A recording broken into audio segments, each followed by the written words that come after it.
Hello all, Tanea here of 2PK Feng Shui and Design. I help people create stress-free environments to live and work through Feng Shui and design. And this month we are focusing on the last area of the Bagua. It's also the central area of the Bagua. It's the health area of your home. It's the health area of your life, and it's the very center of your home. And that's because your health is related to all the different areas. When you don't have your health, it's really difficult to have successful relationships and a successful career and bring in the money that you want to bring in. And so your health really relates to everything in life. And that is one of the reasons why it's such a powerful area to work on in your home, that very center part of your home.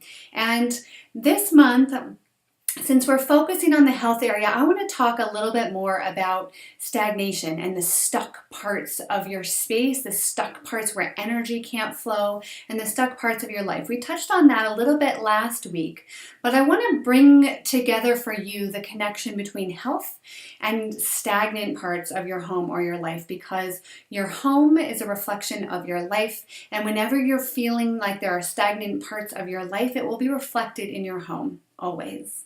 And when you have stagnant areas of your home, it comes to affect your health. When you have stagnant areas of your home in any area of your life, it's like clutter is like toxins in your home. So if anyone out there has ever done a seasonal detox, or if anyone has ever thought about or heard about doing a seasonal detox, it's where you are very conscious about what you put into your body so that your liver can cleanse. Your liver can let go of the toxins that it stores. That's its job, to store those toxins.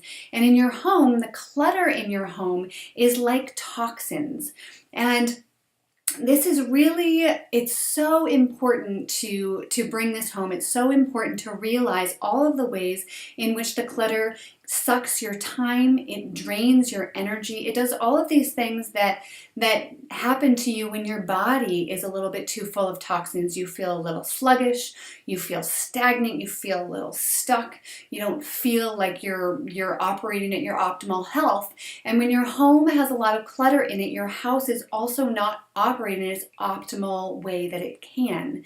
It's making your life more difficult. It's making your mind more distracted. And so we're talking about physical health here, and we're also talking about mental health.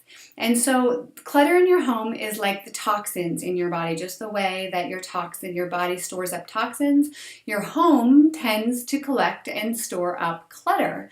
So anytime you do a purge in your home, anyone who's ever done this, and I imagine most of you out there have done this at some point in your life, some of you more frequently than others, where you're really purging, and the effects of that are lightening.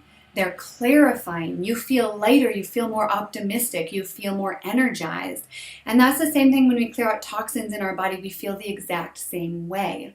So toxins in your body and toxins in your home, detrimental to your health, absolutely, across the board. And so when you really purge the toxins in your home, the clutter in your home, the stuff you don't use, the stuff you don't like, the stuff you don't need, it allows you to feel lighter. It allows you to feel more energized, to feel more energetic. So when you clear across the board, that is one way to really lighten your energy, to feel more energized, to have more time, quite honestly. The time piece is so huge for everyone, and I used to really be caught up in this feeling that I didn't have enough time.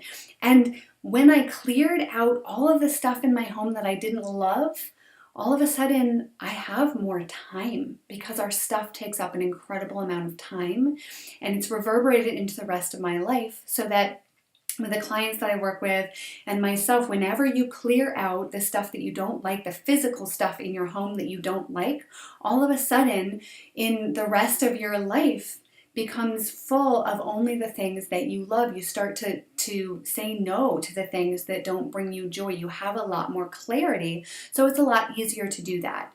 So one way to really give your health a boost is to clear the toxins across the board, to clear the clutter across the board. So this is specifically true if you have areas of your home. Think about if you have any areas of your home where it feels like there's no airflow, where things feel stagnant. This could be full bookshelves. This could be cupboards that are overly full. This could be the junk drawer.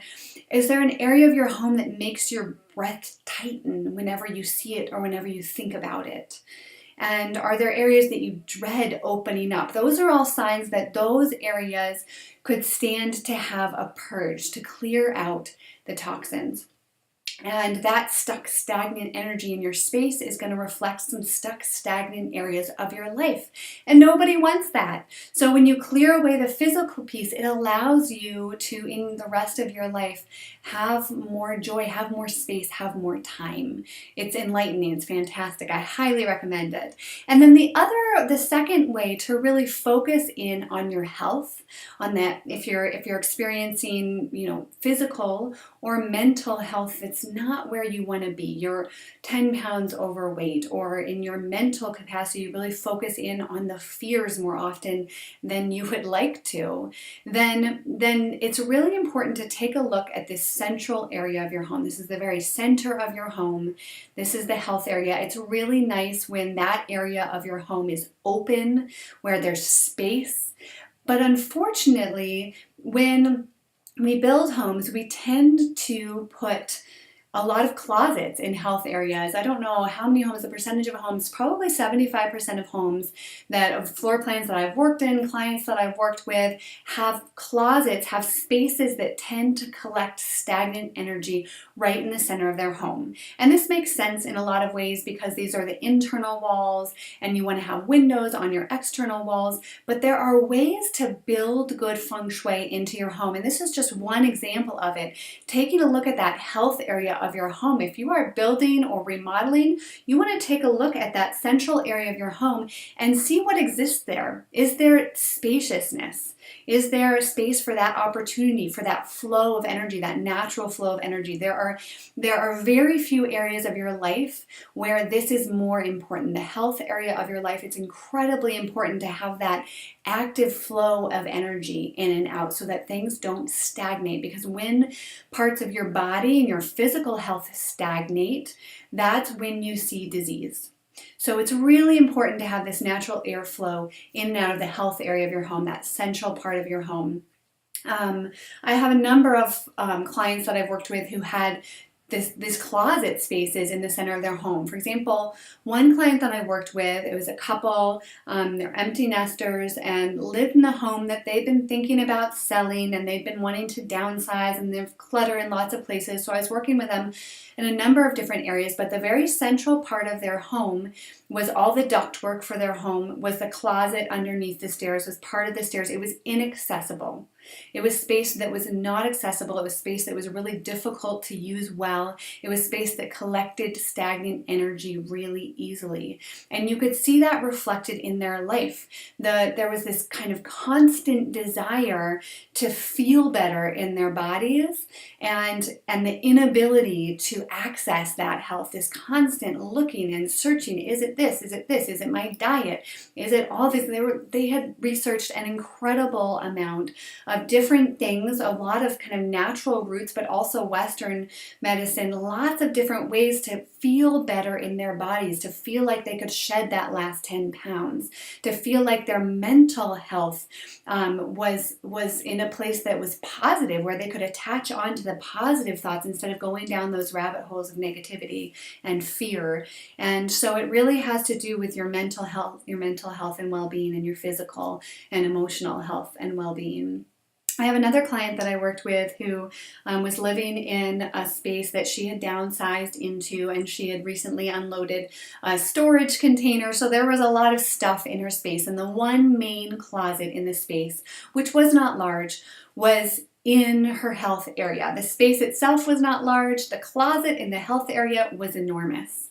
And that's where she just packed full all of these crates and things that she had in storage that she wasn't ready to touch yet. And she proceeded to have one health issue after another.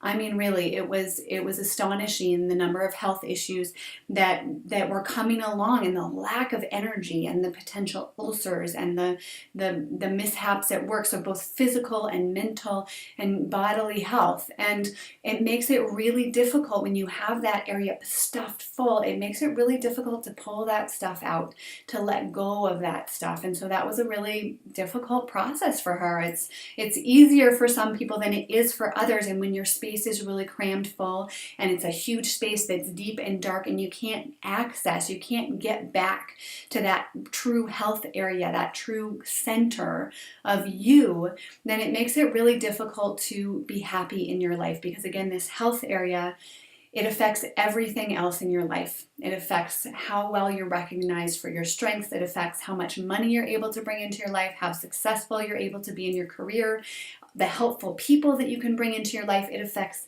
everything.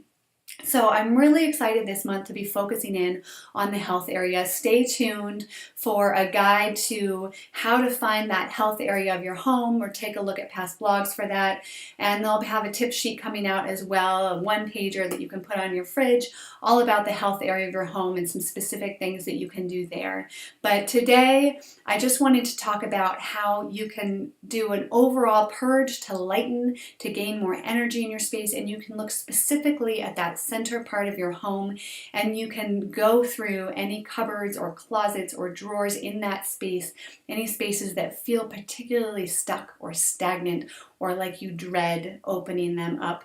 Those are all really good indicators that those are spaces that need more flow, that need more energy, that need more space, so that the opportunity that you want can come into your life. Signing off, this is Tanea with TPK Feng Shui and Design. Thanks for joining me.